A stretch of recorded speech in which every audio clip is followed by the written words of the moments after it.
Now we're going live. Now, one thing I failed to do um, was to properly introduce myself. My name is Scott McGaha, and I am currently in the state of North Carolina. Still anticipating the WrestleMania Triple Threat match, but that basically will come later. But anyway, I just want to introduce myself. My name is Scott McGaha. I'm 43 years old. I was born February the 18th, 1976 in Greenville, South Carolina. Believe it or not, in the back of a 1971 sky blue Ford Torino. Believe it or not. But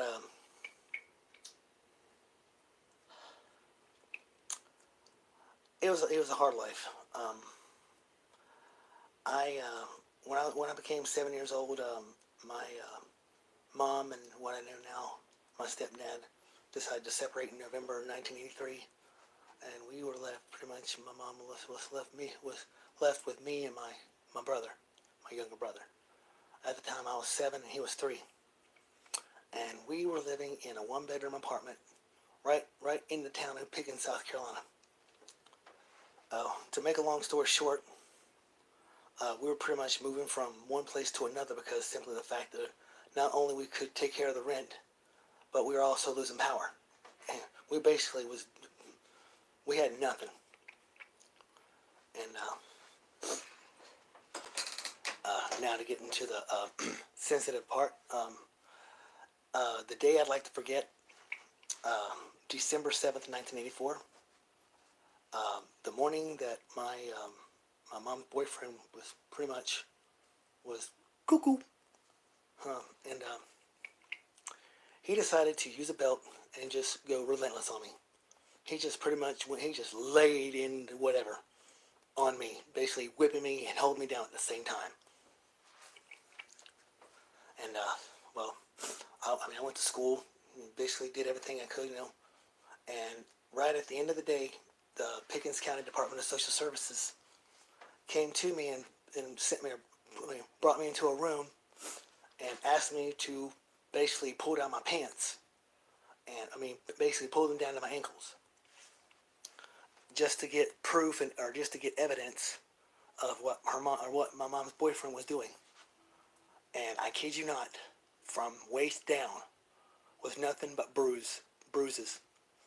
Really, really deep, dark bruises.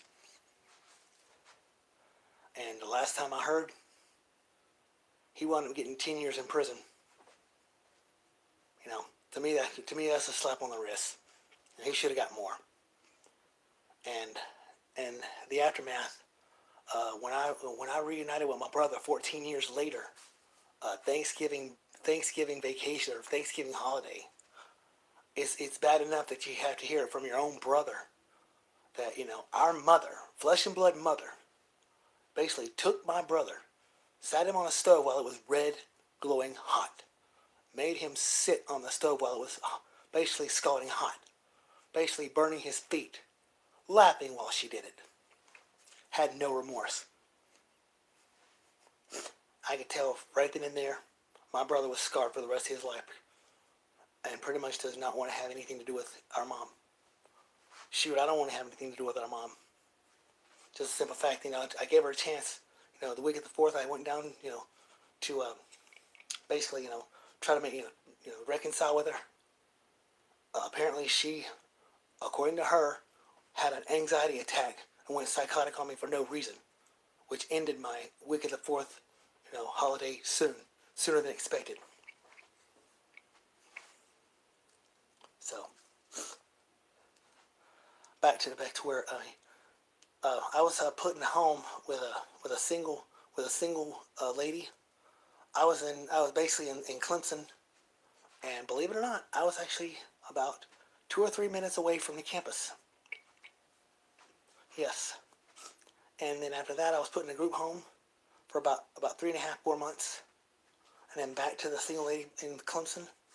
Well, on Thursday, June 6, 1985, I was to live in actually a place called Bethlehem, some community in Alexander County. and I've been pretty much here ever since. Not counting the fact that I served a mission, or I served as a missionary in Nebraska for 2 years. I had a blast, man. Serving the Lord. I mean, I couldn't, it basically helped me spiritually, and helped those who are trying to come to Christ. That means a lot to me. Anyway, when I got home from my mission, I could tell my foster parents were acting somewhat weird. And so, as time went on, I got a job at, not only got a job at the Waffle House, but also got a job at the City of Hickory, which didn't last long. And I think about a month and a half after getting let go from the City of Hickory, I went, with the help of a friend, found another job, Sherrill Furniture.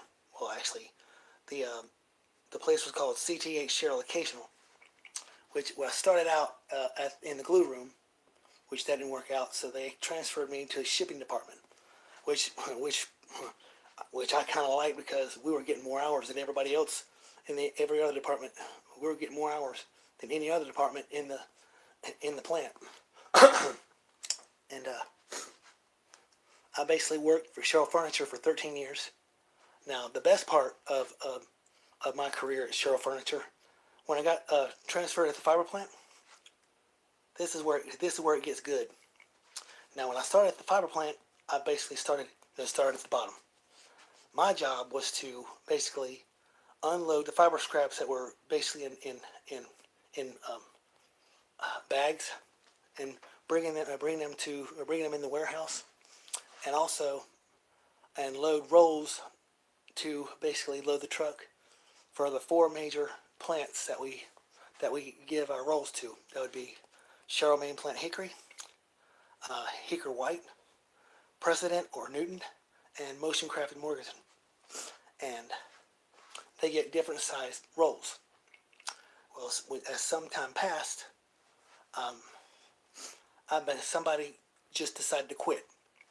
Which when they quit, that automatically bumped me up to the assembly line. Now, when I was on the assembly line, I was basically responsible to roll the rolls and put them on the buggy. Now, when I said different sizes of rolls, we did 27-inch, 13-ounce. Of course, we did a couple of 24-ouncers, like as far as Sherrill Hickory Main Plant. We did 24-inch 7-ounce, 24-inch 12-ounce. So, here's the thing. Also, we would take just a bit piece of off the roll. Say if we were doing 27-inch 13-ounce, we'd take a yard off of the roll and put it on the scale. It would have to weigh exactly 13 ounces in order to be right. So if the yard weighed a lot more, then you'd have to speed up the machine. If it weighed less, then you'd have to slow it. That's how it works. You had 27-inch, 24-inch, 21-inch.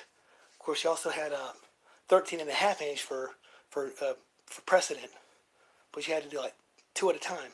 That's how it worked. So I mean, like I said, they pretty much roll into multiple of 5. But the common size was 27-inch, and that include, of course, Sherrill Morganton Motion Craft, Sherrill Main Plant Hickory, and Precedent. Now, I think sometime either July or August in 2001, the guy who was actually quitting to go to a better job, he started training me to where I had to keep record of the pounds produced, the rolls rolled, and the time it took to finish it. Also, you have to keep record or keep time of downtime, because sooner or later, the machine is going to break down, and you also have to basically keep a record for everything. Well, all things considered, I was responsible for the weekly report, or the daily report, the weekly report, the monthly inventory, and also the yearly inventory. Which, if you have the yearly inventory, that means you have people from the main plant called auditors will come to your plant and check behind you and see if the count is correct. That's all they do as far as yearly inventory. Okay, and that's pretty much it. And And the icing on the cake, I actually got the keys to the warehouse, which means if the lead man had to go do run an errand or had to go get whatever, that put me as lead man. So I can honestly say I had authority in the workforce. Yes, sir. I did have authority, but apparently my greed got the better of me, and I decided to transfer back to CTA shipping because people were getting like these incentive checks, and all you had to do was you had to be punctual every day.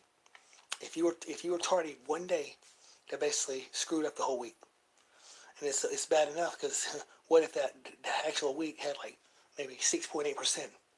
Now that's good because I remember the most I've gotten from an incentive check was $168. No joke.